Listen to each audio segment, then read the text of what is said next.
Once again, it was the time of the Lunar New Year. My husband and I moved with our child into the city of Fengtian, never expecting to run into my aunt and her family. They asked me, after all this time, I should have let go of my anger. When would I return to marry the young Marquis, Wei Kai? Wei Kai was my childhood sweetheart, to whom I was once betrothed. We were supposed to have married 5 years ago, but on the day of the wedding, he suddenly changed his mind. He slapped me right there in the street and left with his cousin, Shen Li. I tore up the marriage contract and came to this remote place north of Fengtian. When we met again, my aunt said, "Young Marquis Wei has always been thinking of you." On the day of his grand wedding with Miss Shen, he personally said that once you admit your mistake and return, he will marry you as his equal wife. What a fine equal wife indeed. I smiled faintly and said calmly, "Aunt, I got married 3 years ago. And my child is already 2 years old now." Wei Kai thought I was still holding a grudge, unaware that I had already married someone else. The news of my marriage had not yet reached the capital, so when I met my aunt in Fengtian, she still didn't know. Amid the falling snow, I held an umbrella and carried pastries I had bought for my daughter. As I crossed the stone bridge, I saw my aunt and cousin on the other end, staring at me in surprise, after 5 years apart. My aunt's first words were a complaint. "Lingwei, where have you been all these years? You vanished without a trace, not even a word to us." I lifted my eyelids slightly, my expression indifferent, showing no joy at reuniting with family. In contrast, my aunt and cousin seemed quite delighted. My cousin said, "Cousin, you've finally shown up. Young Marquis Wei has been searching for you all these 5 years. You must come back with us." My aunt also said, "That's right, Lingwei, you don't know. But the young Marquis has been highly favored by His Majesty these past 2 years. He's the most celebrated figure in the capital right now. Once you marry him, you'll be the admired Marchioness that everyone envies. How wonderful, and our family will share in your glory, won't we?" My aunt was overjoyed, and she and my cousin both looked as if a pie had fallen from the sky. Yet, in the past, they never treated me with any kindness. After my parents passed away, they cut off contact with me. Now that there's profit to be made, they come knocking at my door. I felt a bit like laughing and interrupted their delusions, saying, "Aunt, cousin, I will not marry Wei Kai again." Mentioning this name that I hadn't spoken of in so long, my voice was unusually calm, as if that were just an unrelated stranger. My aunt and cousin couldn't help but fall silent in surprise, looking at me strangely, clearly not believing what I said. After all, I used to love Wei Kai so much that it caused a stir throughout the capital. They say that the young lady of the Meng family, having no parents to guide her, behaves in a completely unruly manner all day long. Even before marriage, she is seen coming and going with the young Marquis of the Wei family. In my rebellious youth, I paid no attention to such gossip.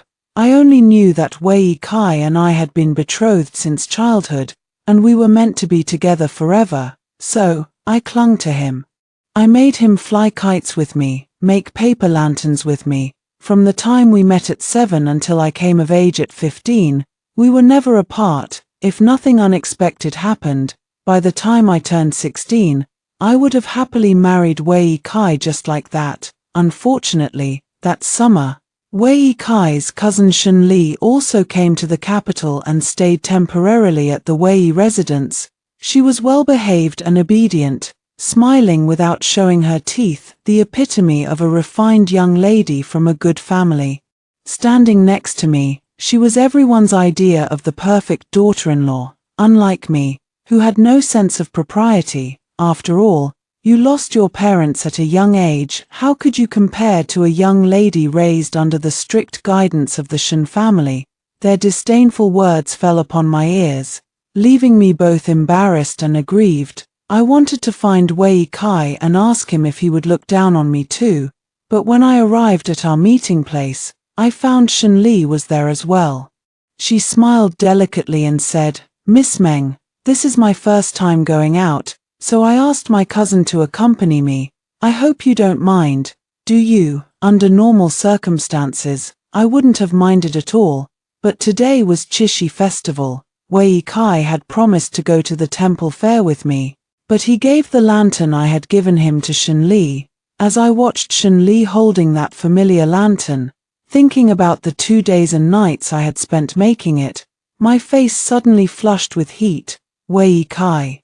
What do you mean? The night was crowded, the wind strong. My sudden challenge caught Wei Kai by surprise.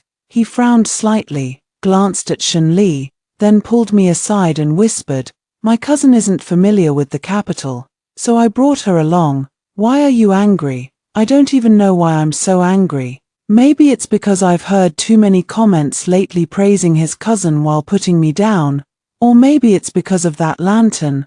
I tugged at his fingers and asked with grievance, "Why did you give the lantern I gave you to Shen Li?" Wei Kai was taken aback, a hint of guilt flashing across his handsome face as he explained.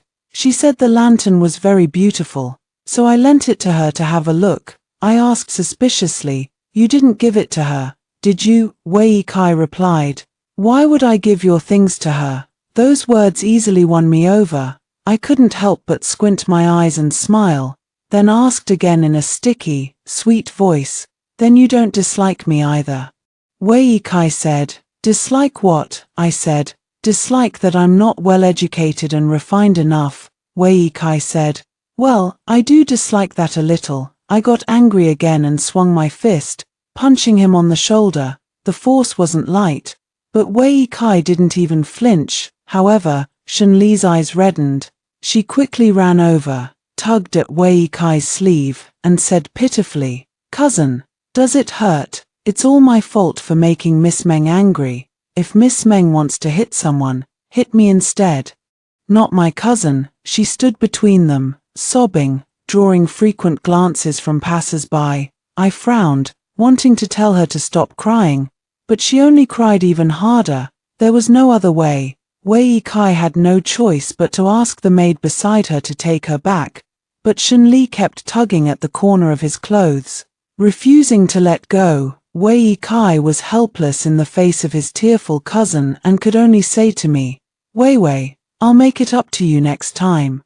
My cousin has weak eyes and shouldn't cry for too long. I'll take her back first." So, the Chishi festival I had been waiting for so long ended before it even began.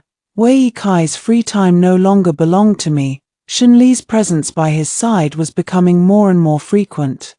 After the Chishi festival, if I wanted to meet him alone, I had to do it secretly, making sure Shen Li wouldn't find out. I couldn't hold it in any longer and complained to Wei Kai at a tavern, saying, "Don't you think we're acting like we're having an affair?" Wei Kai spat out a mouthful of tea, his fair cheeks instantly flushing red.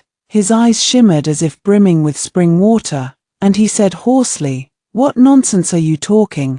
I looked at him seriously. "I'm not talking nonsense.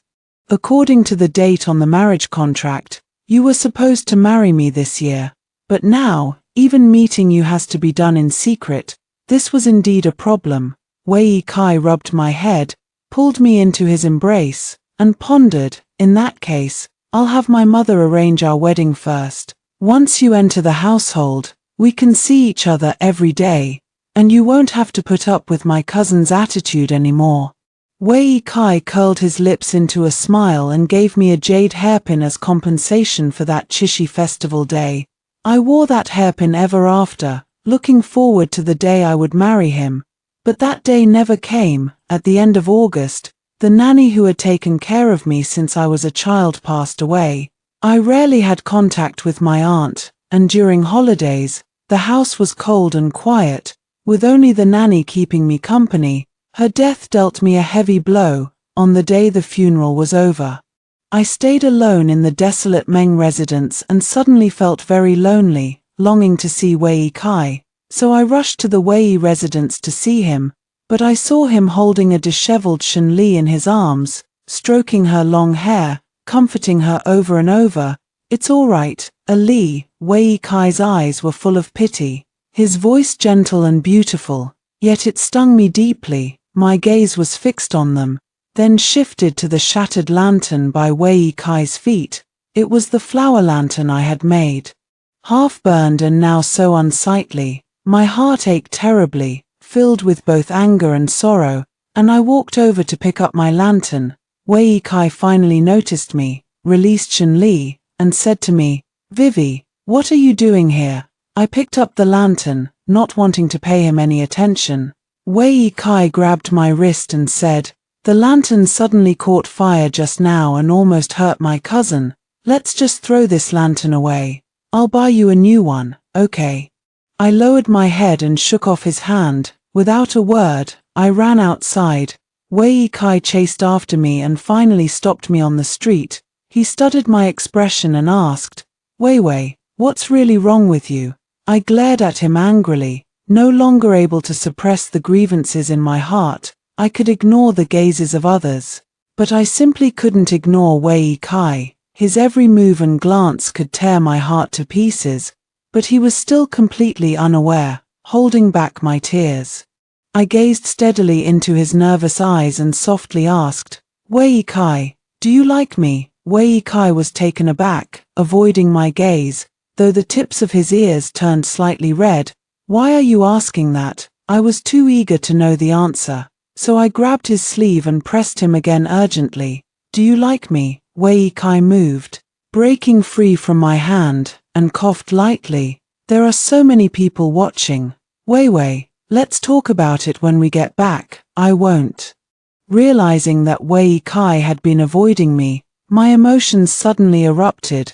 Why was he so gentle in comforting Shen Li, yet unwilling to comfort me? My heart ached with bitterness. I bit my lip and threw myself into his arms, but he steadied my shoulders and said seriously, "In public, men and women should maintain proper boundaries." Wei, Before he could finish, Shen Li's voice rang out. Cousin, Shen Li, now fully dressed, rushed over breathlessly and subtly linked her arm with Wei Kai's.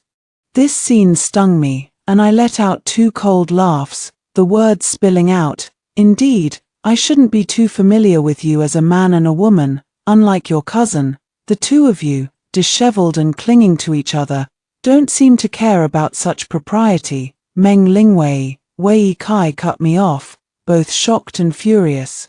While the surrounding commoners buzzed with discussion over my words, Shen Li staggered, tears instantly streaming down her face. My reputation has never been good to begin with, so I don't care about my own virtue, but Shen Li hasn't married yet. Once this matter spreads, how will she ever face people again? Wei Kai was truly furious, his face dark and frightening as he tightly gripped my wrist. "Stop talking nonsense. It's just a lantern, I'll compensate you for it. Don't slander my cousin." Wei Kai's words carried a hidden warning, and his grip on me was painfully tight. Yet my heart ached even more than my body. Seeing how he defended Shen Li, I forced a smile and said, "Am I really talking nonsense, or do you too have something to hide?" I saw it with my own eyes. Bang, a crisp slap rang out, cutting off my words. Wei Kai said coldly, "Meng Lingwei, that's enough." I froze, my face burned, and for a moment, I couldn't process what had just happened. But tears began to fall uncontrollably. Since we were children, Wei Kai had never once hit me. Even when I caused trouble and got him involved, he would always shield me behind his back. I never imagined that one day he would raise his hand against me for someone else. A hint of triumph flashed in Shen Li's eyes as she whimpered, "Cousin." She covered her chest and collapsed toward Wei Kai. Wei Kai picked her up horizontally and left without giving me another glance. I stared unblinkingly as they walked away, my vision blurred by tears. In a daze, I thought I heard Wei Kai sigh. From that day on, rumors spread endlessly throughout the capital. Everyone says I've been rejected by Wei Kai, and the marriage contract is void. The Wei family also delayed in coming to propose. My heart felt as cold as ashes, so I took out the marriage contract I had carefully preserved and tore it into pieces. I also wrote a letter and entrusted someone to deliver it to Wei Kai along with the torn contract. Then, I left the capital and came to this remote place north of Fengtian. For many years, I never returned, until today, when I met my aunt. Memories of the past came flooding back. My heart is as calm as still water, no longer feeling the slightest trace of sorrow or anger. My aunt remained silent for a long time, studying my expression, then smiled and said, "Lingwei, are you still angry with young Marquis Wei? I knew about what happened back then. You were both young and hot-tempered, and had a bit of a quarrel. Isn't it time to let go of that anger now?" I smiled faintly and replied, "It's all in the past." Wei Kai, who was once inseparable from me, married Shen Li the year after I left, and now, I too have a husband and children. We have long since become strangers. Seeing the relief on my face, my aunt said, "It's good that you can let go. Actually, young Marquis Wei still has you in his heart." On the day of his grand wedding with Miss Shen, he said himself that once you return, he would take you as his equal wife. What a fine equal wife. I curled my lips in a sarcastic smile and said calmly, "Aunt, you probably don't know yet, I got married 3 years ago, and my child is 2 years old now." "What?" My cousin was shocked, his eyes filled with disbelief. My aunt was as if struck by lightning, doubtingly asking, "Weren't you interested in young Marquis Wei?" How? This matter was truly unexpected. Leaving both of them so shocked they couldn't speak, I took the opportunity to invite them, saying, "Come with me, I'll take you to see Nyan Nyan. Nyan Nyan is my daughter." When I returned, she was playing in the snow in the yard. Upon seeing my aunt and cousin, she tilted her little head and asked, "Are you here to see father?" I shook my head. "No, Nyan Nyan. This is your great-aunt and cousin." "Hello, great-aunt." "Hello, cousin," Nyan Nyan obediently called out. And my aunt couldn't help but freeze. Is this really your daughter?" The two of them were astonished, only believing what I said after seeing it with their own eyes. I smiled faintly, patted my daughter's head, went inside, and took out a box from deep within the cabinet, handing it to my cousin. "Please take this back and return it to Wei Kai." "Is this for young Marquis Wei?" my cousin asked curiously. "What's inside?" I replied calmly, "Just some old things." When I left the capital back then, though I tore up the engagement letter in a fit of anger, I still couldn't bring myself to let go of Wei Kai, so I took with me some small trinkets he had given me. Inside, there was our token of love jade pendant.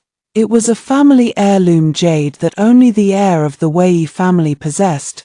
Wei Kai gave it to me when he was 15, and now, many years have passed, he married another, I married another. This jade pendant should be returned to him.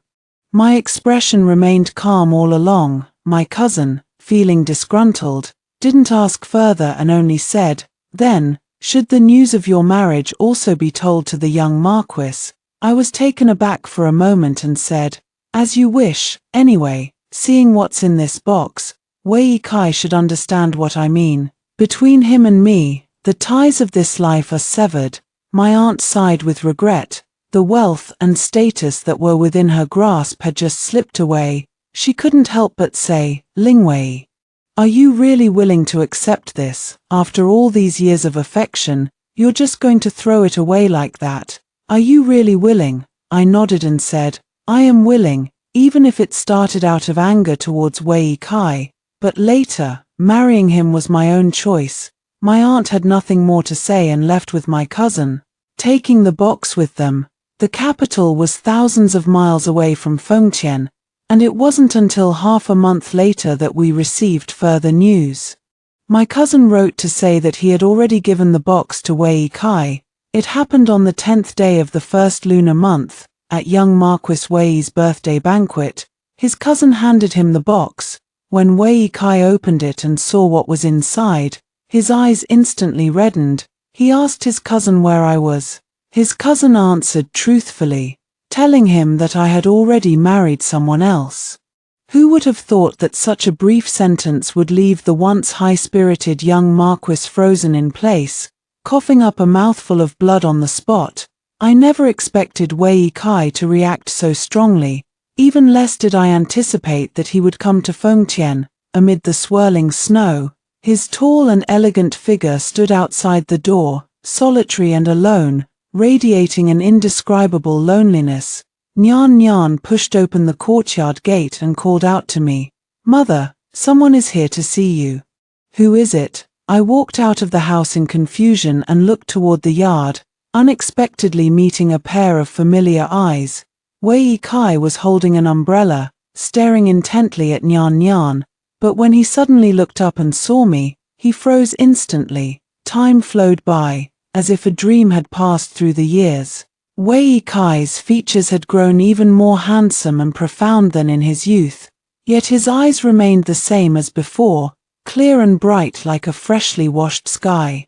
His lips moved slightly as he rasped, "Long time no see, Wei Wei." I frowned, knowing there was no avoiding it, and replied with equal composure, "So it's the young Marquis Wei." Old friends reunited, one still using the childhood nickname, while the other only addressed him by his title.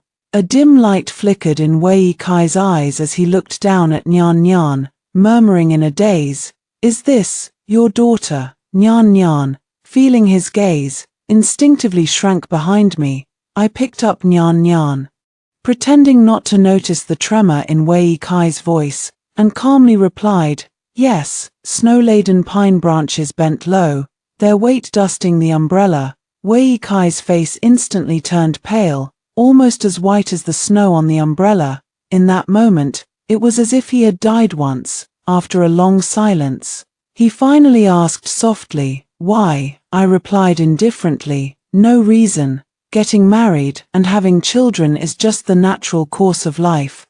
"The natural course," Wei Kai repeated, his eyes churning with overwhelming emotions as he smiled bitterly. Nyan Nyan was a bit curious and asked in her childish voice, "Uncle, who are you?" Wei Kai stared at her blankly, then suddenly his eyes reddened. "I am an old acquaintance of your mother." "An old acquaintance?" Nyan Nyan didn't understand and tilted her head in confusion. I explained to her, "It means someone we knew from before." "Oh." Nyan Nyan suddenly understood, her bright eyes fixed on Wei Kai.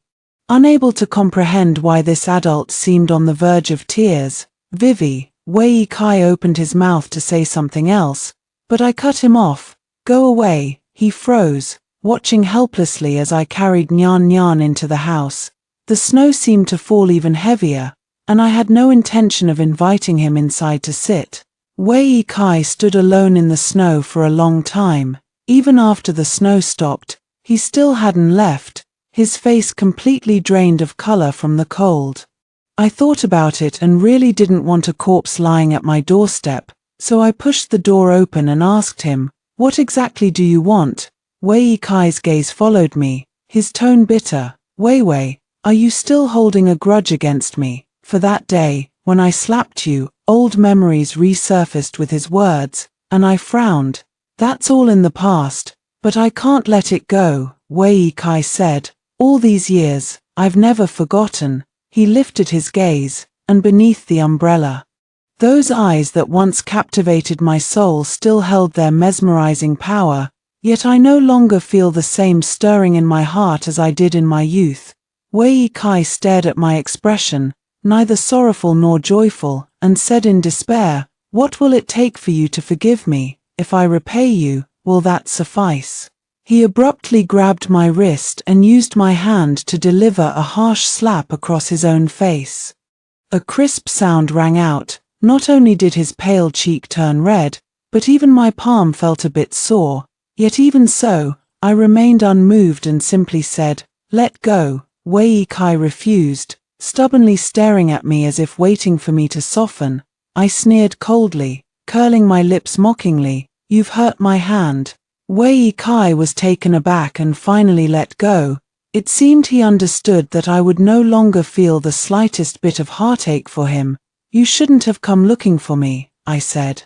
"From the day you chose to marry Shen Li as your wife, There was no longer any possibility for us. Or are you still thinking of taking me as your equal wife? Wei Kai, with reddened eyes, said, Why can't I? We were betrothed since childhood. You were always meant to be my wife. She hasn't been for a long time. A gentle voice came from nearby. A young man carrying a medicine case appeared behind us and gave me a slight smile. Lingwei, I'm back. Seeing him, my face instantly lit up with joy as I threw myself into his arms.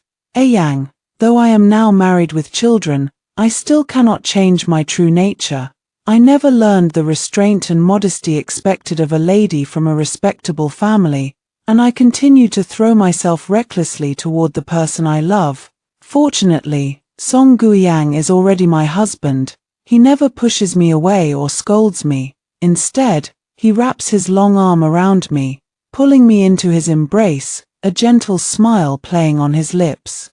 I asked him softly, Why did you come back so early today? Song Guiyang said, There weren't many customers at the pharmacy, so I closed early. He opened his medicine case, took out a paper package containing 2 sticks of candied hawthorn berries, and said, These are for you and Nyan Nyan. After saying that, he looked at Wei Kai. The atmosphere between the two men instantly shifted, faintly carrying a spark as they subtly sized each other up. In the end, Song Guiyang was the first to laugh.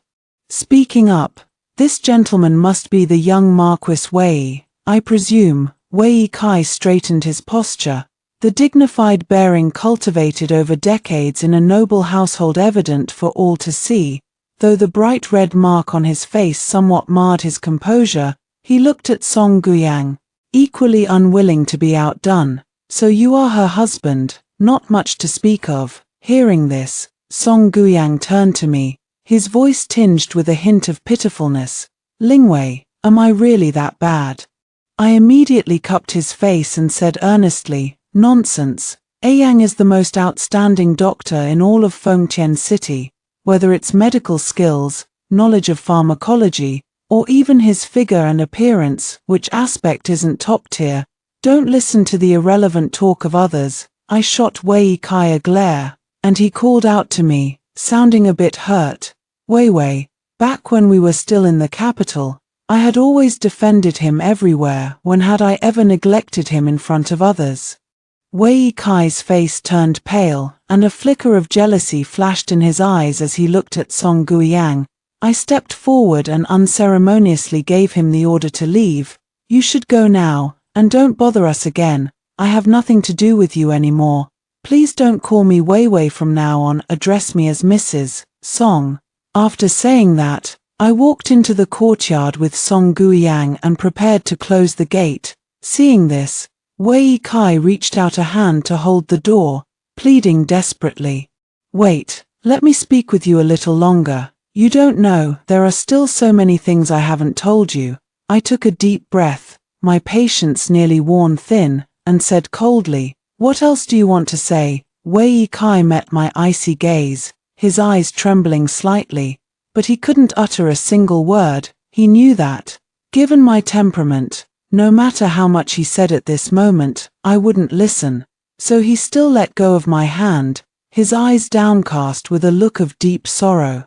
The courtyard gate closed, shutting out his desolate expression. Song Guiyang brushed the snow from my head and said gently, It's all right. I looked up at him and couldn't help but sigh. I didn't know Wei Kai would come looking for me, even though when I left 5 years ago, he was utterly disappointed in me and never mentioned the engagement again. After marrying Shen Li, I even thought he had long stopped caring about me. So why did he come to my door today with such a desolate expression? I didn't miss the way he looked at Nyan Nyan. It seemed utterly heartbroken.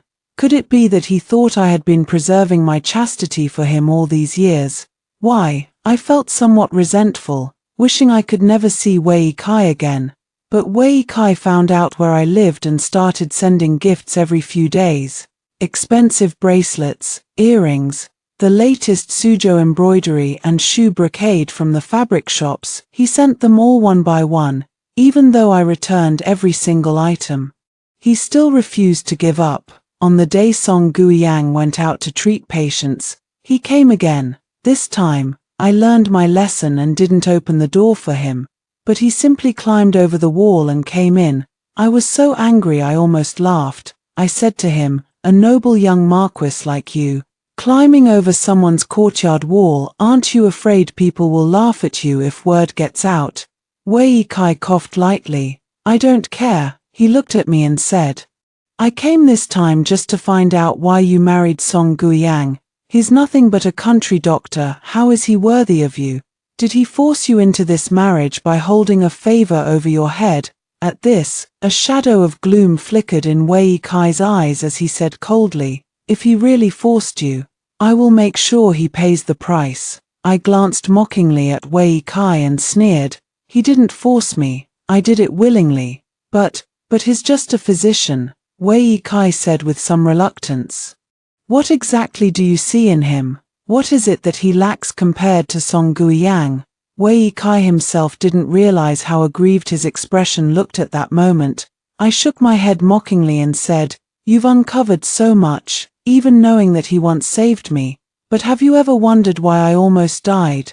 Wei Kai stared blankly and asked, "Why?" The mockery at the corner of my lips deepened. "Actually, 4 years ago, I went back to the capital once. Back then, tearing up the marriage contract and leaving was nothing more than an act of momentary pride.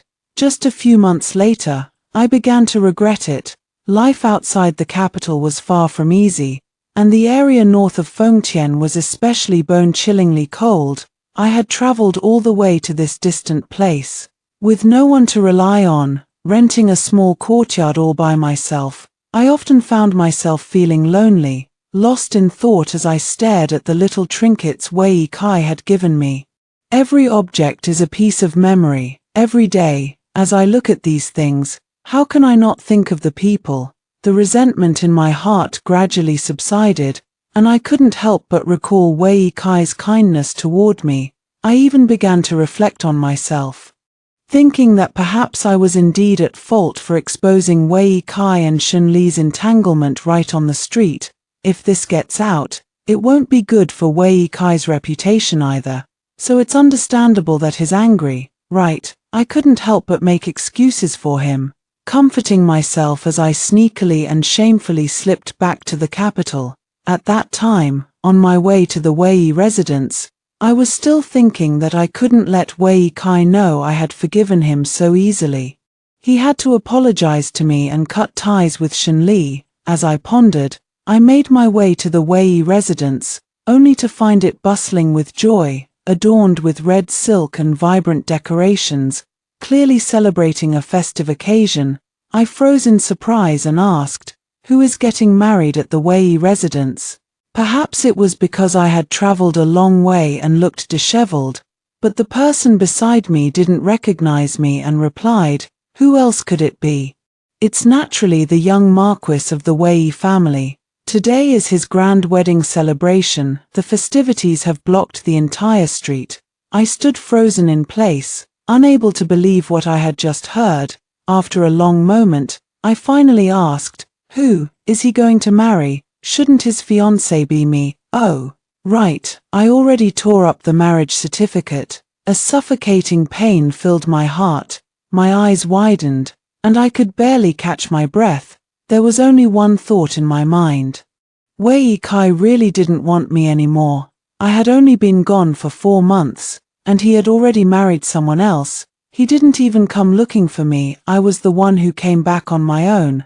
I want to make up with him, but he no longer cares. Tears welled up in my eyes. I lowered my head to wipe them away and saw Wei Kai standing at the door. An exquisite bridal sedan chair stopped in front of the Wei residence. Wei Kai reached out his hand and took hold of the bride as she stepped out of the sedan. The bride's figure looked somewhat familiar, accompanied by the exclamations of those nearby. "Of course it's Miss Shun Li. Who else could it be but her?" There was a time when I imagined myself marrying Wei Kai, just like the scene before me now. Wei Kai was wearing red wedding attire, and I was also dressed in a red bridal gown, waiting for him to take my hand and lead me through the door. But when this day actually arrived, I was merely watching from the sidelines. I had neither the courage to rush out and confront him, nor the nerve to let Wei Kai find out, because it was I who tore up the marriage contract. It was I who left the capital in a fit of anger. I thought Wei Kai would soften and apologize, realizing his mistake, but he just changed his bride. It seems that with or without me, it's all the same. With Shen Li there, why would he need to wait for me to return? Realizing this, I could no longer stay and fled the capital in disgrace. I never expected to encounter bandits on the road, and to protect my innocence, I had no choice but to jump off the cliff. It was Song Guiyang who found me at the bottom of the cliff. If he hadn't happened to be gathering herbs in the mountains at that time, I might have already died there. But even though I survived, I still refused to eat, drink, or speak. Wei Chicheng's marriage completely broke my heart. For a moment, I felt neither sorrow nor joy. As if there was nothing left in the world that I cared about. Seeing me in such a state of despair, Song Guiyang brought me to his medicine hut. Every day, all kinds of people came to him seeking medical treatment. Even though they were tormented by illness, they still longed to live. Compared to them, my own troubles seemed like nothing more than pointless whining. I stayed for only a few months before I felt too ashamed to keep trying to end my life. Song Guiyang not only saved my life but also rescued me from my confusion and pain. He tirelessly took care of me, seeing patients during the day and coming back at night to brew medicine for me. No matter how immature I was, I still understood the importance of repaying kindness. After recovering my health, I stayed on to help him manage the medicine hut. As time passed, feelings grew between us. I married him, gave birth to Nyan Nyan, moved to Fengtian City, and encountered my aunt's family.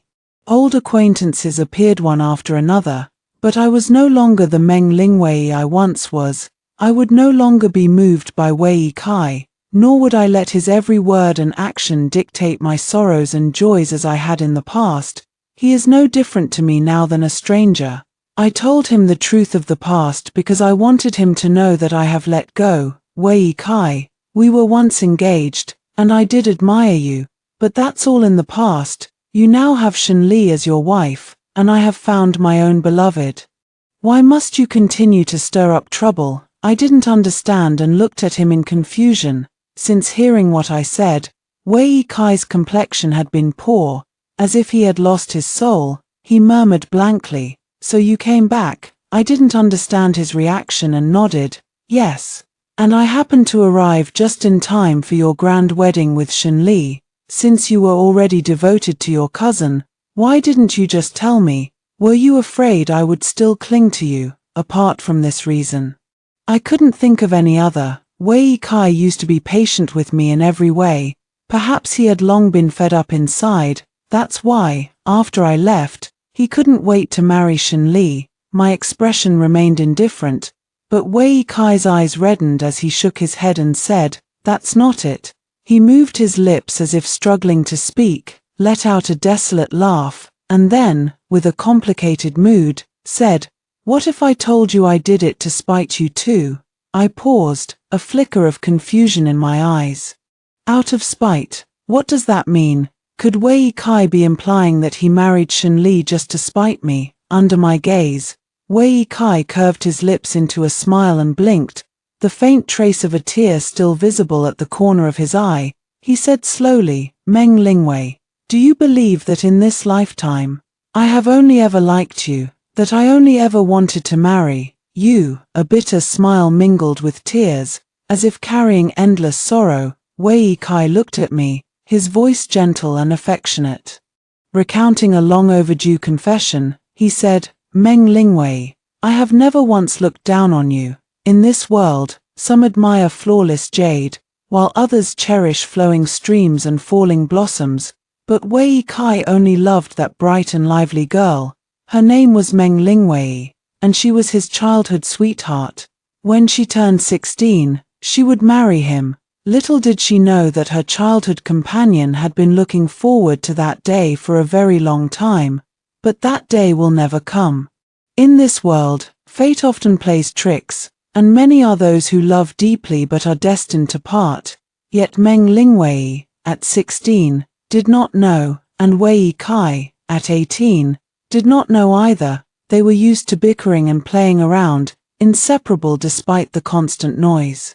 Thinking their bond was as strong as bones connected by sinews, when in reality, it was as fragile as a layer of morning dew.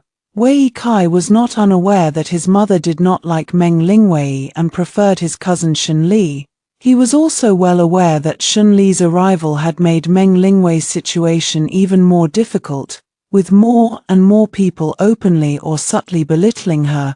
He simply believed that none of this had anything to do with Shun Li. She was innocent. As for Meng Lingwei, he would protect her himself, even if others disliked her. As long as he liked her, that was enough. He didn't realize that he himself was also being influenced, gradually neglecting Meng Lingwei. He even slapped her when she was upset.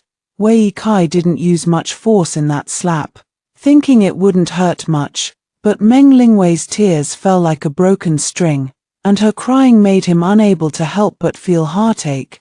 Wei Kai warned himself not to be soft-hearted. He had to teach her a lesson. How dare she slander his relationship with Shun Li in front of everyone? It was because he had been too lenient with her in the past. He had intended to let Meng Lingwei go home and cool off, but who would have thought she would give him such a grand gift? When he saw the torn marriage certificate, Wei Kai's eyes turned red with fury. But that wasn't the most infuriating part. The most infuriating part was that Meng Lingwei had written him a letter with only one sentence. Wei Kai, I hope you and your cousin die soon. Such a vicious curse wasn't just directed at Shun Li, it didn't spare him either. Wei Kai felt a surge of anger in his heart, combined with Shun Li and his mother's constant instigations over the past few days. He deliberately decided to give Meng Lingwei the cold shoulder. He was waiting for Meng Lingwei to take the initiative and apologize, but Meng Lingwei left the capital directly, and no one knew where she had gone.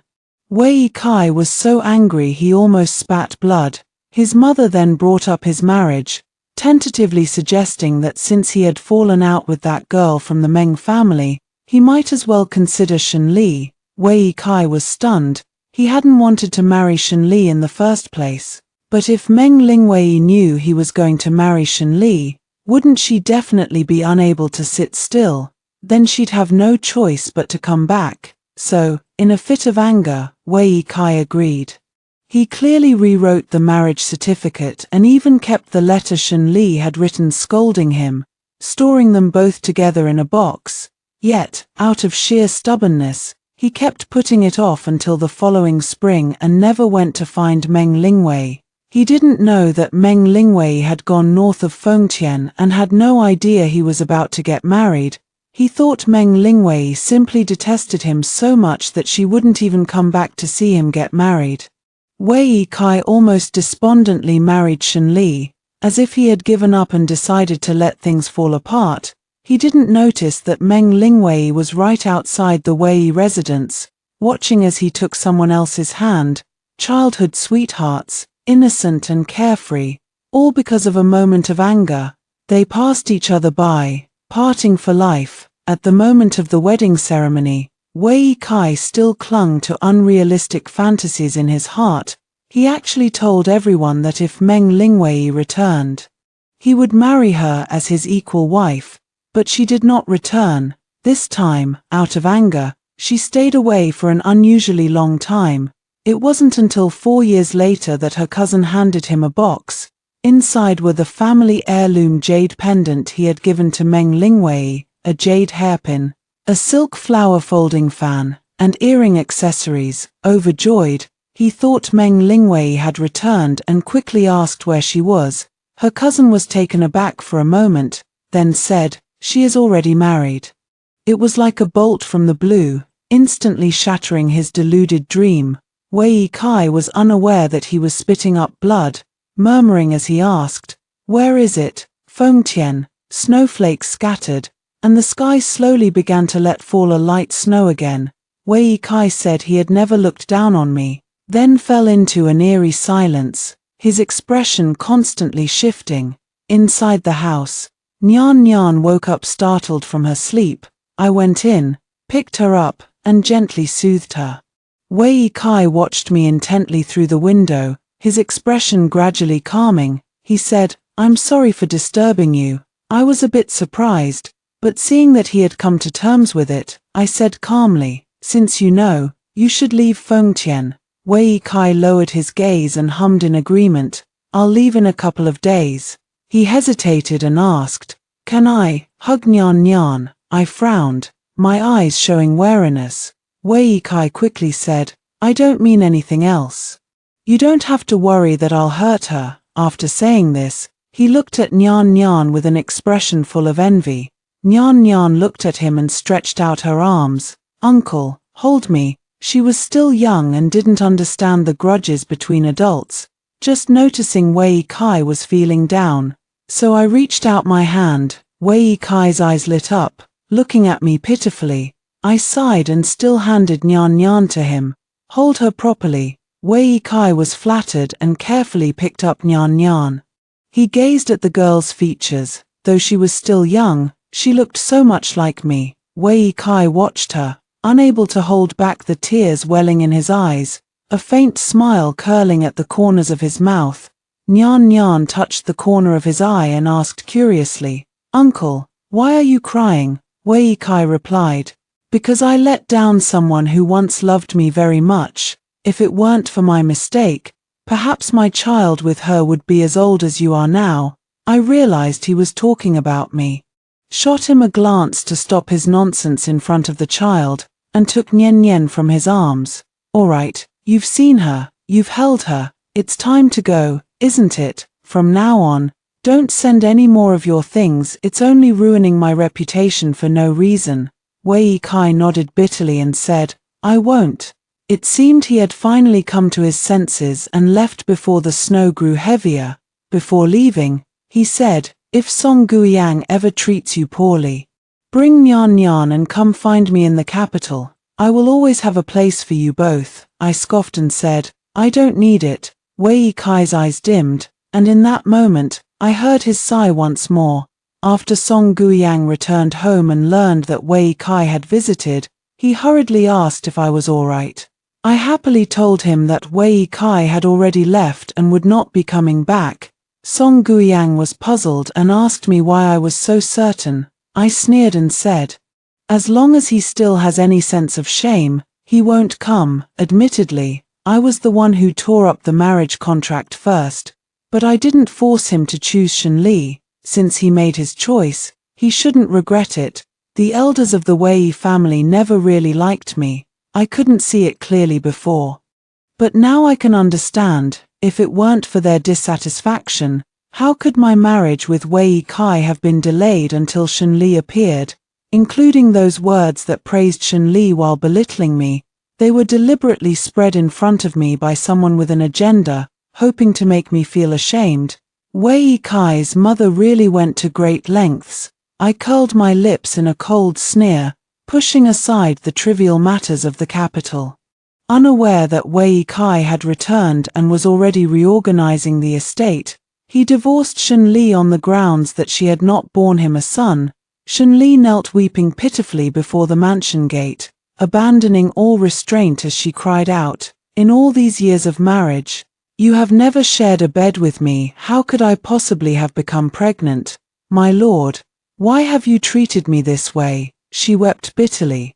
But Wei Kai showed no mercy at all. In the end, Shenli was sent back to the Shen family and, within 2 years, passed away in sorrow. In Fengtian, Song Guiyang and I managed the medicine shop in an orderly manner, and Nyan Nyan grew up gradually under our care. Another winter arrived, with heavy snow falling. Nyan Nyan gazed out the courtyard gate and said, "Mother, I think I see a familiar person." I chuckled and said, "Don't tell me it's another candid hawthorn seller." Nian Nian's cheeks flushed with a hint of pink as she shook her head. "No, that person had a pair of very beautiful eyes, like a calm lake." This description unexpectedly reminded me of Wei Kai. But I heard Wei Kai had gone to the northwestern border 2 years ago. How could he possibly appear in Fengtian? I asked doubtfully. Are you sure you didn't misread it? Nyan Nyan said uncertainly. Probably not. The snow was too heavy. She wasn't sure if those eyes were just a fleeting illusion, seeing her still standing on tiptoe and craning her neck. I called out helplessly, "Stop looking and come eat first." The warm aroma of a meal wafted from the small courtyard, and the figure standing outside the gate seemed to smile faintly before turning to leave. The heavy snow fell upon his umbrella, and his face, now etched with fine lines, was no longer young. Yet his eyes remained as clear and bright as the washed-out sky. After hearing the first story above, what are your thoughts? Feel free to share your opinions in the comments section. Next. There is another similar story. Let's continue to see. At the flower viewing banquet, my legitimate sister had her clothes torn off by a cat. To protect her reputation, I quickly draped my outer garment over her. She smiled and thanked me. But that very night, she stripped me of my clothes and threw me into a den of beggars. You meddlesome wretch, who told you to give me your clothes? If it weren't for you, I would have become the crown princess by now, since you're so kind-hearted. Why not use your body to warm these poor beggars? Only then did I realize that my elder half-sister had intentionally exposed herself, just to win the pity of the passing crown prince. When I opened my eyes again, I had returned to the day my elder half-sister's clothes were torn off by a stray cat. This time, I didn't kindly cover her with clothes, nor did I push away the noble lady who had deliberately stepped on the hem of her skirt.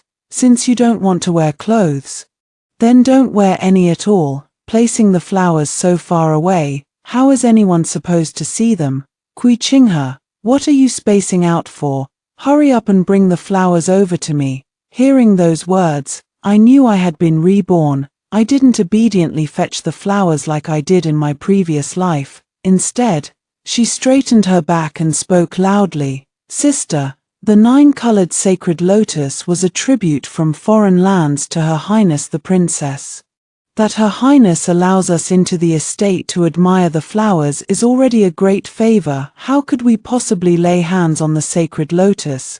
The 9-colored sacred lotus was in full bloom, its fragrance overwhelming, and the noble ladies were utterly captivated. However, the princess cherished her flowers as if they were her own life and had explicitly decreed that no one, regardless of status, was allowed to do more than view them from across the lake.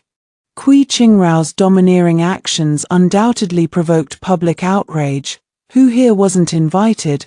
Why should Miss Kui get the flowers brought over just because she wants to see them? And why? Because her father is a minister. Wait, silly me, she's about to lose even that minister father of hers.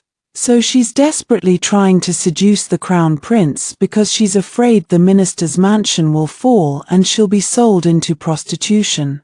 She should take a look at herself and see if she's even worthy. As she said this, everyone looked ingratiatingly at Shen Minglan, the legitimate daughter of the Marquis of Yongning, who was holding a cat. Everyone had witnessed the fierce rivalry between Kui Qinghe and Shen Minglan as they fought tooth and nail for the position of crown princess. With the East Palace selection imminent, my father, who served as the Minister of Works, was suspended and placed under house arrest on suspicion of embezzlement. Meanwhile, Shen Minglan came from a military family, had the support of her aunt, the Grand Princess, and had recently been summoned to the palace several times to accompany the Empress. Rumors say that Shen Minglan's name is already written on the imperial decree, and the selection process is just a formality. Kui Qinghe trembled with rage. Normally, she would have caused a scene by now. But she was staring intently at the cat in Shen Minglan's arms. I knew that her intention to see the flowers was just a pretense. Her real goal was to use the floral scent to provoke Shen Minglan's cat. In my previous life, I endured countless scornful gazes to fetch the flower for Kui Qinghe. Under the pretense of admiring the flower, Kui Qinghe held the entire pot in her arms. The rich floral fragrance combined with the medicinal powder from her sachet provoked a sharp cry from Shenminglan's cat, which then pounced on Kui Qingrao. Kui Qingrao's already thin gauze dress instantly fell away, revealing large areas of her skin. There were also male guests at the flower viewing banquet, and I feared her reputation would be compromised, so I quickly took off my outer garment and draped it over her, in my haste. I missed the venomous resentment in Kui Qingrao's eyes and failed to detect the murderous intent hidden beneath her words of gratitude. That very night, shortly after finishing dinner, I suddenly felt a burning heat all over my body. Before I could react, I was stripped of my clothes by the servants brought by Kui Qingrao and thrown into a beggar's den in the outskirts of the capital. I tried to pierce my arm with a hairpin to stay awake. Kui Qingrao covered her mouth in shock. "Can't you see my kind-hearted sister is trying to harm herself? Hurry up and sever the tendons in her hands and feet. Or how else will she be able to warm those poor, unfortunate souls?" I didn't understand how I had offended her and desperately begged for mercy. She sneered coldly and raised her foot to crush my blooded hand. "Meddlesome wretch, who told you to give me clothes? If it weren't for you, I would have become the crown princess by now." I suppressed the pain and reminded her, in our dynasty, a woman's reputation is more important than anything. If His Highness the Crown Prince hadn't arrived in time, what would you have done? "Sister, I truly did it for your own good." A noble lady exposing her skin in public, though not against the law, means her body has been seen by others. Which respectable young gentleman would come to propose marriage after this? The final outcome would either be ending her life with a white silk scarf or becoming a nun, with no chance of turning her life around. Kui Qingrao was first stunned, then furious. "Stop pretending. You gave me the cloak just to catch the crown prince's attention, didn't you? You're no different from that lowly Shenminglan. I grew up with the crown prince, and in front of everyone, he would never let me be humiliated. The crown prince is kind and virtuous. He will surely give me a proper status afterward. And that vile Shenminglan is the one who harmed me. There's no way the crown prince would marry her as his principal consort." I found it utterly ridiculous. If the crown prince truly had feelings for her, why would he avoid her like the plague after her father was suspended from his post, allow noble ladies in the capital to gossip about her, and hastily seek to marry Shenminglan? "My dear sister, since you're so kind-hearted, why don't you warm these poor beggars with your body?" Regret burned through me, twisting my insides. Watching the beggars swarm forward, I threw myself against the guard's broadsword. I never expected heaven to take pity on me, granting me rebirth. Now I will surely make the wicked pay in blood. When I tell you to fetch the flowers, you fetch them. How dare you talk back? Do you believe I'll dig up your mother's grave when we return? Kui Qingrao's ruthless voice snapped me back to my senses. My mother was originally a flower seller on the streets. After my father forced himself on her, she had no choice but to enter the mansion as a concubine. The man's momentary pleasure soon faded, and he quickly forgot about my mother. When she fell gravely ill, she couldn't even get a bowl of medicinal soup, and soon she passed away, her fragrance extinguished. Although I bear the title of the second young lady of the minister's mansion, I am no different from Kui Qingrao's maid. So in her previous life, she had no qualms about stripping me of my clothes and throwing me into a beggar's den. I suppressed my hatred and feigned surprise. A renowned beauty is like a flower that captivates a city. Admiring from afar is enough. Why are you so insistent on bringing the flower closer? "Sister, could it be that this flower is somehow different?" Kui Qingrao instantly panicked. "What are you talking about? I'm just curious and wanted to take a look." "I am your legitimate elder sister. When I tell you to fetch it, you go fetch it. If you keep talking nonsense, I'll make sure you regret it right now." With that, she shoved me forward. She actually went to get the flower. How dare she offend the eldest princess? She really is an ignorant, illegitimate daughter. The scornful voices of the crowd struck me just as they had in my past life. Yet I merely smiled. Lifting my eyes again, I resumed my timid demeanor. Passing through the plank walkway to pick up the 9-colored sacred lotus, as I turned, I deliberately moved closer to Shunminglan beneath the cool pavilion, without the 9-leaf grass from Kui Qingrao's sachet. The cat merely arched its back and raised its tail. It was said that Shunminglan adored this cat immensely, feeding it personally and sharing both meals and living quarters. Sure enough, Shunminglan frowned and looked toward me, but I had already lowered my head and quickly walked toward Kui Qingrao. Visibly, the tension in Kui Qingrao's eyes faded, and she shot me an impatient glare. Taking so long just to fetch a pot of flowers, truly a disgraceful thing, indeed. Birds of a feather flock together, all equally disgraceful. If you dare to bring that flower out, be careful, you might walk in standing but be carried out lying down. The one who said this was Shunminglan's close friend, Sun Xiao, the daughter of the Ministry of Works Vice Minister. My father was suspended from his position due to his alleged involvement in the Tanju corruption case. Now, the Chief Minister of the Court of Judicial Review and the censor have gone to Tanju to conduct a thorough investigation. If my father is convicted of embezzlement, which worsened the flood disaster in Tanju and harmed thousands of people, Sun Xiao's father will take over my father's position. Who would have thought the younger one would die first, not the old one? Isn't this a case of the white-haired sending off the black-haired? Kui Qingrao trembled with rage. But when she picked up the flower pot, she revealed a condescending smile. You bitch, all you can do is talk big. Once I become the crown princess, my father will surely be safe and sound. As for you, I will make your life a living hell. At that moment, the cat also went berserk, pouncing madly towards Kui Qingrao. Just like in her previous life, it not only tore off her clothes but also scratched her until she bled.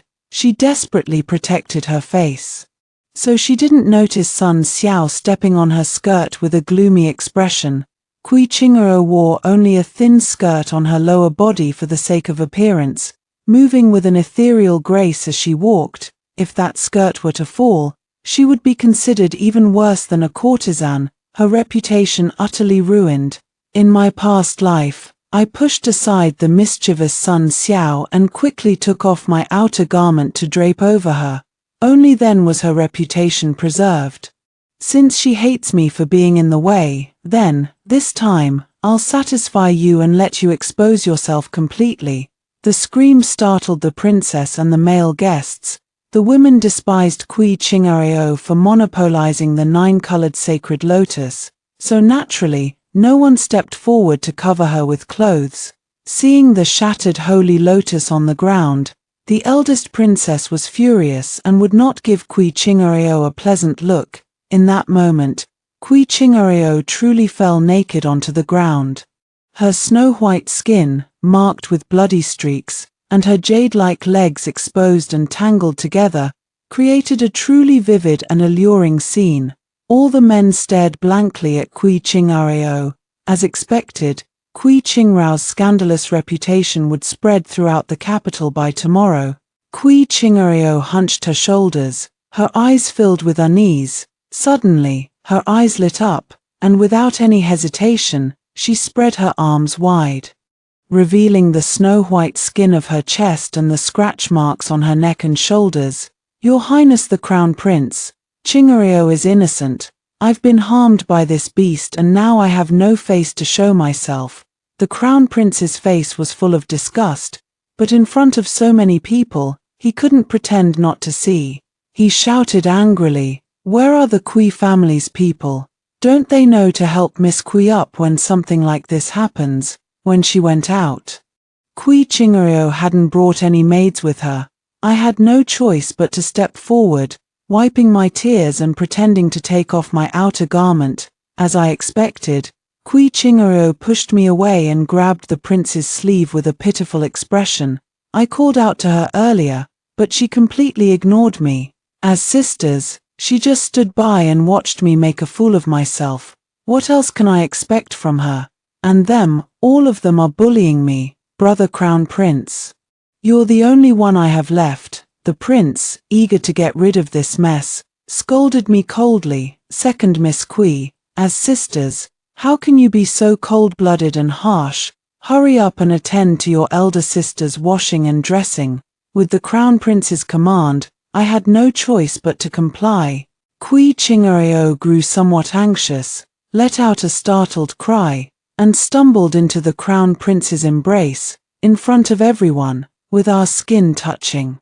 The Crown Prince's face turned pale and flushed with anger as he glared at me irritably, hoping I would pull Qui Chingareo away, but I was so timid, how could I dare to step forward?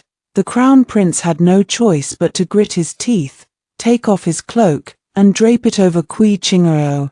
Qui Chingareo looked smugly at Shen Minglan. I was standing perfectly still and doing nothing, so I don't know why Sister Shen's cat suddenly lunged at me. Sister Shen, I know you don't like me, but as fellow women, how could you harm me like this? Do you have to drive me to my death before you're satisfied? Everyone cast suspicious glances at Shen Minglan.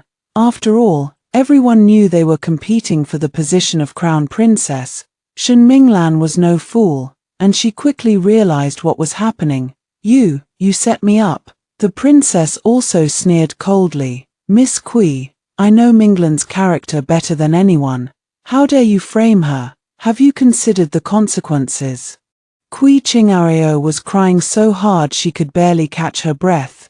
Your Highness, what kind of young lady would use her reputation to frame someone? Sister Shen, you are about to become the Crown Princess, the future mother of the nation. How can you be so vicious and heartless? Indeed, what kind of young lady would sacrifice her reputation to harm others? Perhaps it really was Miss Shen who did it, with such character. How can she become the Crown Princess and set an example for all the women in the kingdom? Discussions rose and fell. Shen Minglan's face turned pale as she questioned Qui Chingareo. You deliberately moved the flowers just to provoke my cat and stage a calculated act of self-sacrifice. Am I right?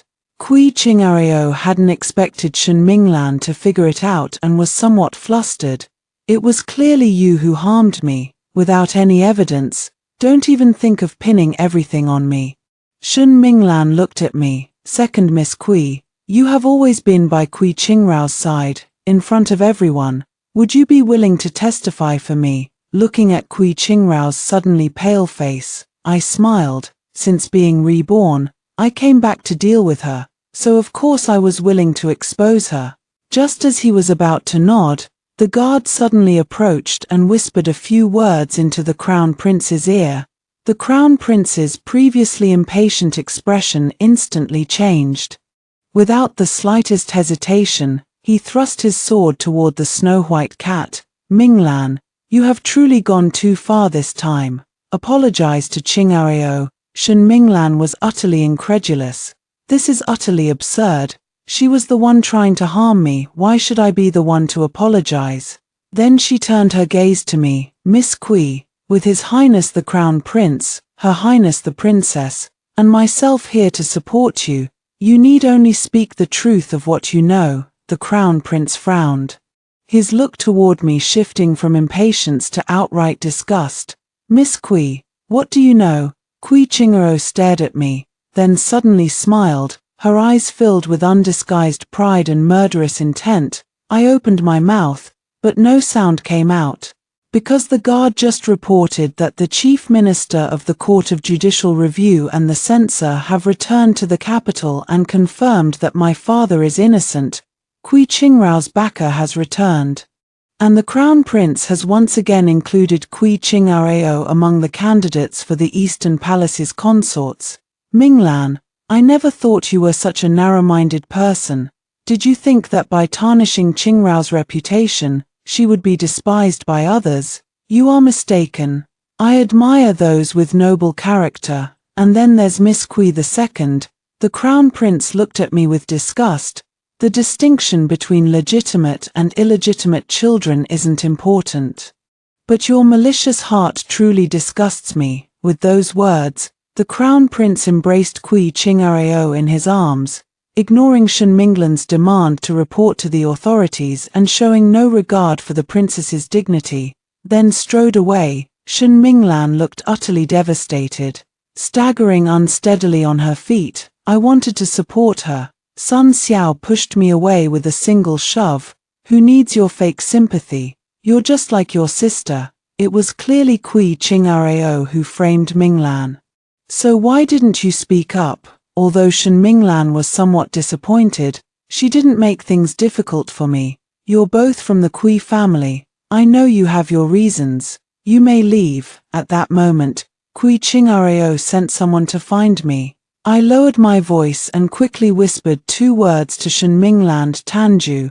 Whether the minister's residence is truly clean or not, only those who live inside know for sure. 5 years ago, my father was still a 5th-rank attendant, and his immediate superior, Vice Minister Li, happened to be in charge of building the Tanju Dam.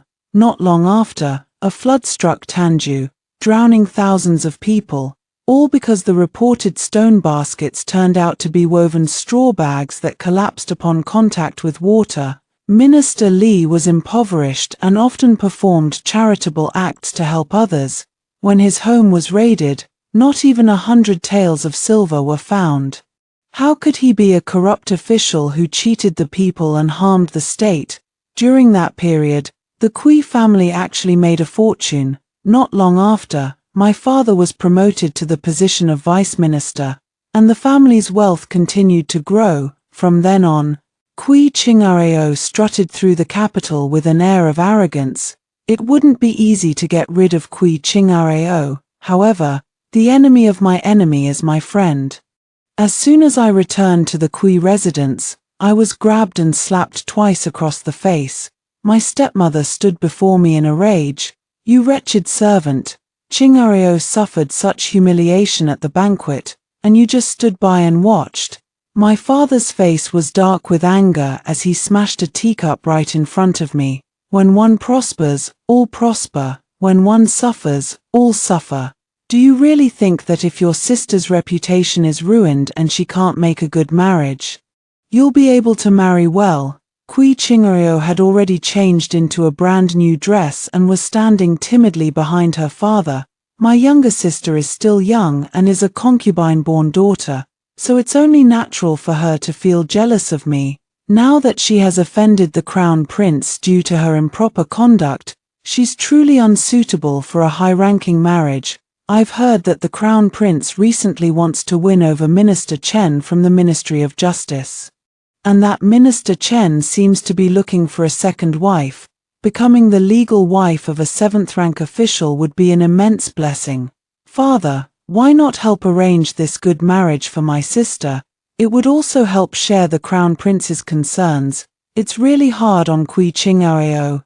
She actually came up with a way to both please the crown prince and torment me. Minister Chen is over 60 years old and has remained a 7th-rank official because of his terrible reputation. Whether dealing with prisoners or the women in his household, he frequently resorts to beating and scolding. His previous wife was beaten to death by him. So, no family in the capital was willing to marry their daughter to him. I held back my sarcasm. Sister may have ruined her reputation, but isn't it worth it to exchange a ruined reputation for the position of crown princess? If I had protected sister, how would His Highness the Crown Prince have had the chance to play the hero and save the beauty? I was clearly helping sister. My father was furious. Absurd. How can one become the crown princess with a tarnished reputation, regardless of the crown prince's opinion? How would the ministers ever allow a crown princess with a damaged reputation?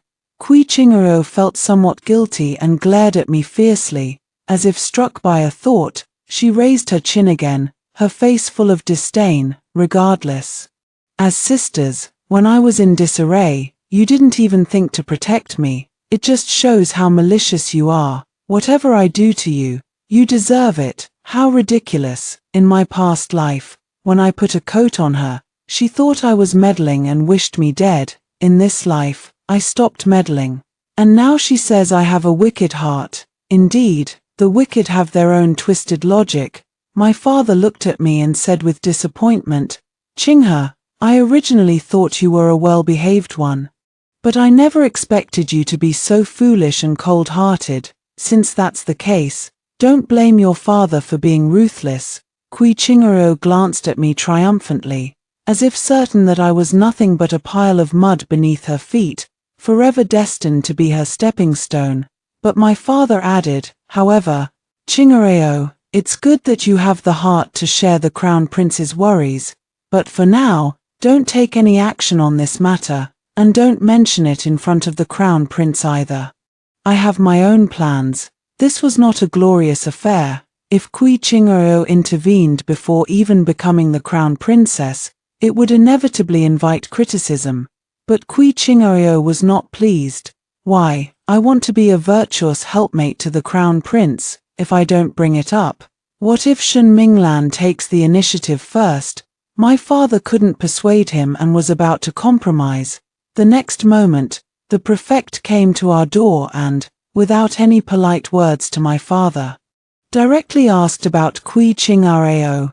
The Marquis of Yongning has brought his daughter to the Yamen to file a complaint, saying that you framed her at the princess's flower-viewing banquet, tarnished her reputation, and caused the death of her beloved pet, which is worth 3,000 taels. Is this true? Kui Qinghe probably never expected Shen Minglan to report it to the authorities. After all, she thought Shen Minglan loved the Crown Prince just as much as she did and would never want to put him in a difficult position. However, after escorting her back to her residence, the Crown Prince went to the Marquis's estate to see Shen Minglan, presenting her with priceless southern pearls to console her, and even promised to make her his principal consort. Shen Minglan's decision to report the matter to the authorities was also tacitly approved by the Crown Prince. In his view, all of this was nothing more than a petty squabble between young women over a man's affections, hardly worth mentioning. He also subconsciously regarded Kui Qinghe as nothing more than a concubine or a maidservant. My father pleaded and reasoned, and even paid 5,000 taels of silver before the magistrate finally relented, agreeing to find a scapegoat at the flower banquet to avoid offending either side. Kui Qinghe was overjoyed, believing that happiness was just within her reach. However, father flew into a rage and slapped Kui Qinghe across the face. I went to great lengths to settle the matter in Tanju. Also, you could smoothly become the Crown Princess. How could you be so foolish as to ruin your own reputation? Even if the Crown Prince wants you, he can't possibly make you his principal consort. Kui Qinghe's lips were bleeding from the slap, but she gritted her teeth. The Crown Prince has me in his heart. He will surely overcome all opposition and choose me as his principal consort. I couldn't help but laugh. Against all odds, what a dream. Do you think that once clothes have fallen to the ground, they can simply be picked up again? Yes, the Crown Prince and I grew up together. He must have feelings for me. Kui Qinghe murmured to herself, her voice full of confidence, but I knew she was already regretting it. After all, if it had been just a little later, when the minister of Dali Temple entered the capital, she would have regained her former glory.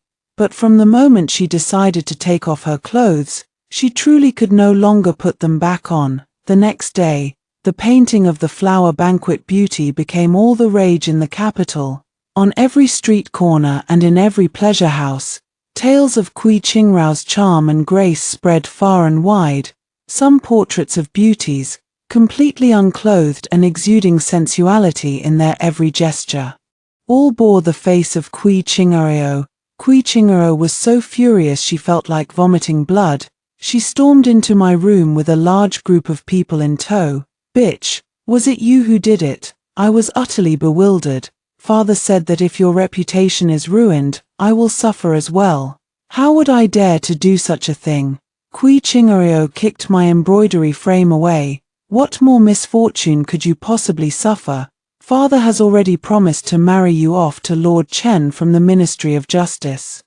Your life has already been ruined by me, so now you don't want me to have it easy either. Also, the herbs in my sachet would drive beasts wild when mixed with the scent of the 9-colored sacred lotus. You were the one who told that bitch Shen Minglan, weren't you? I couldn't help but ask, if that's the case, sister, why are you still blaming me for not lending you my coat?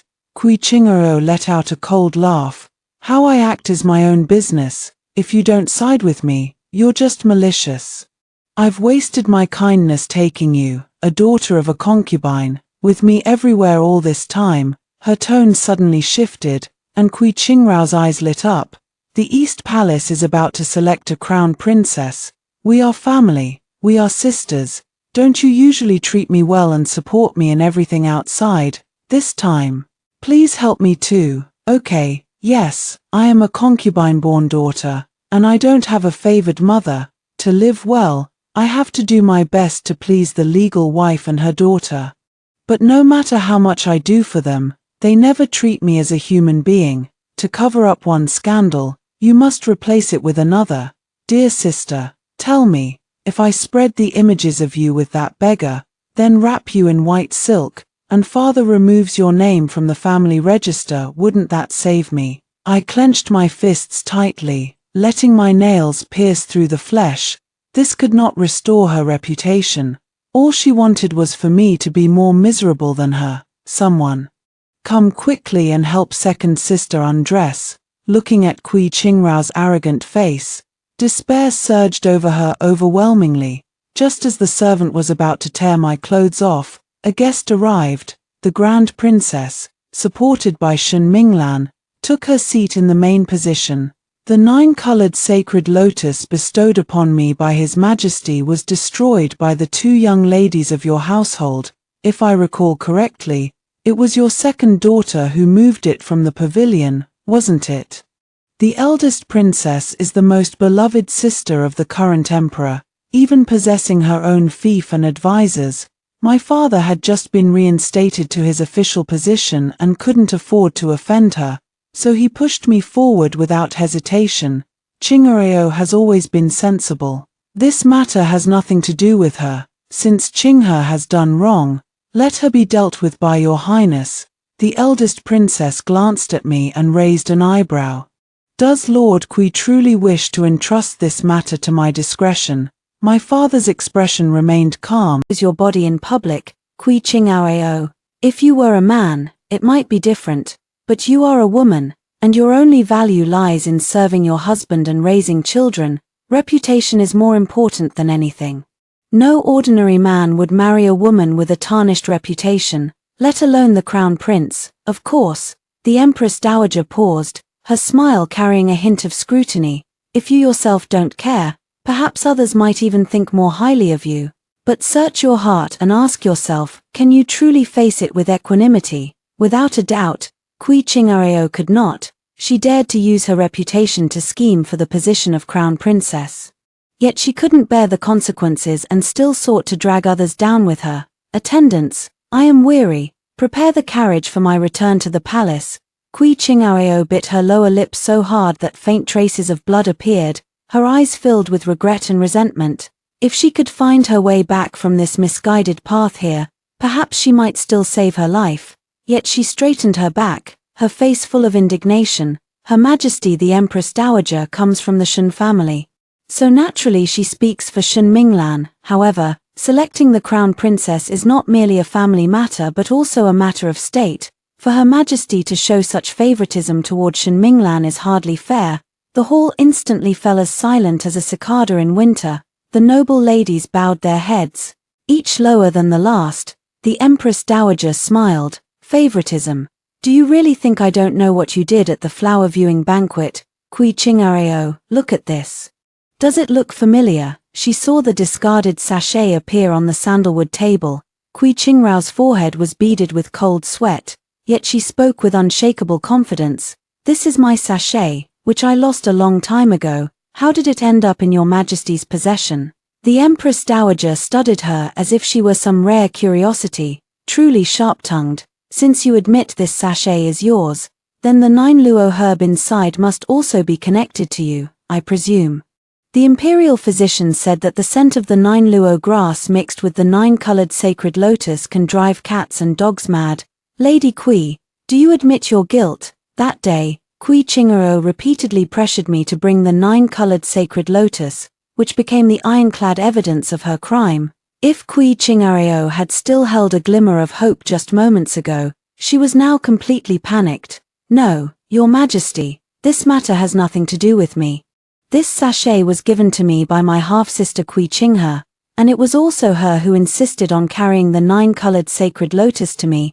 It truly has nothing to do with me. As soon as she finished speaking, Kui Qinghe grabbed my arm tightly. Sister, dear sister, please say it, the sachet is yours. The flowers were also brought by you, and none of this has anything to do with me. Please say it quickly. She lowered her head again and spoke in a voice only we could hear. Kui Qinghe, if you just agree and help me get through this, I won't make you become a second wife anymore. I'll even find you a good marriage, but if you refuse, I'll make your life a living hell. I found it utterly ridiculous. Even now, she still couldn't grasp the situation. My dear sister, it is you who will soon find life worse than death. Kui Qinghe was furious and wanted to hit me, but she was restrained by the palace attendants, watching the livid Empress Dowager. Kui Qinghe desperately tried to grab hold of the Crown Prince. Brother Crown Prince, I am innocent, you must believe me. But the Crown Prince disdainfully patted his sleeve. Qinghe, it's not that I don't want to help you, but your actions have gone too far. If you are willing to become a Liangdi, I will plead with the Empress Dowager to spare your life. I will also persuade Ming Lan to forgive you. This was what the Crown Prince had planned from the very beginning. He married Shen Minglan, who held military power, as his principal consort, and chose the daughters of his mentor and the Vice Minister of Revenue as his secondary consorts. Only the position of a concubine was left for Kui Qinghe. Kui Qinghe finally realized that the Crown Prince did not love her, and in her panic, she spoke without thinking. Crown Prince, my feelings for you are sincere. You cannot betray me like this.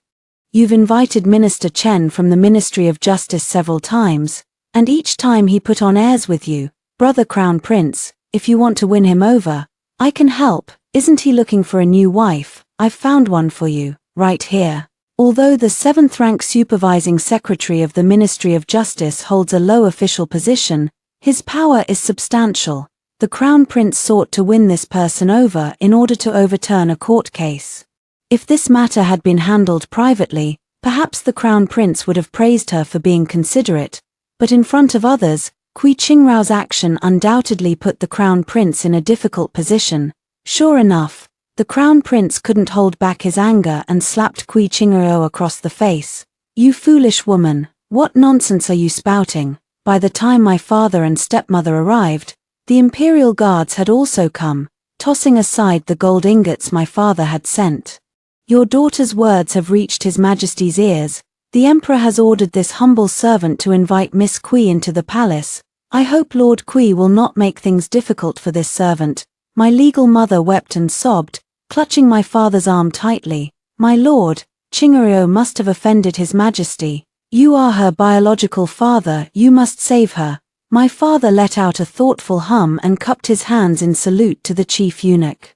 My daughter is frightened and not in her right mind. May I accompany her into the palace? The eunuch offered a hollow, insincere smile. Lord Kui, why the rush? His Majesty has also summoned you for an audience. Father, with you here, I will be safe, won't I? Kui Qinghe tugged at my father's sleeve and spoke excitedly, completely oblivious to his deathly pale face. After the eunuch left, the noisy Eastern Palace instantly fell silent.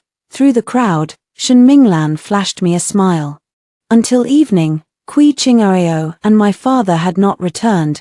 My stepmother was anxiously pacing around the mansion and did not notice that I had already sent my packed luggage out of the estate. Early the next morning, officials broke through the gates of the Kui residence. The entire household, except for me, the one who had righteously turned against my own kin, exposed my biological father for embezzling disaster relief funds, substituting inferior goods, and framing colleagues, was taken to prison. When I went to visit Kui Qinghe in prison, Shen Minglan and Sun Xiao happened to be coming out. I hid behind a pillar, watching them walk together toward a luxurious carriage.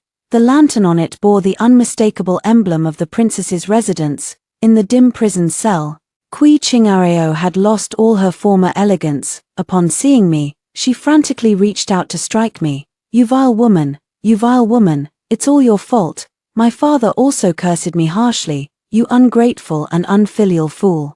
Do you think you'll be better off just because the Kui family has fallen? Without the Kui family, you are nothing but worthless scum. I looked down at them from above. Do you know where you went wrong? My father snorted coldly. My only mistake was giving birth to a despicable creature like you. Kui Chingareo was glaring at me, but suddenly lowered her head in confusion. I pinched her chin, forcing her to look up. Let me tell you what you did wrong. Some clothes, once taken off, can never be worn again. And you, father. My father turned his head away, ignoring me. I smiled. Father, what does it matter that you are a man? From the moment you took off your official robe in Tanju for your own selfish desires, you could never wear a single piece of clothing again. With that, I turned and left. No matter how much cursing followed me from behind, I did not look back even once. As soon as I stepped out of the prison, I shouldered my hidden pack, found a swift horse, and headed straight for the city gates. The setting sun shimmered like rippling water, casting its light upon my coarse linen robe. A sense of relief, as if having narrowly escaped disaster, finally welled up in my heart. I breathed a long, easy sigh, then spurred my horse to gallop freely through the forest, feeling carefree and unrestrained, never looking back. After hearing the two stories above, what are your thoughts? Feel free to share your opinions in the comments section. Looking forward to hearing from you. If you liked this story, don't forget to like it, share it, and subscribe to my channel. See you next time.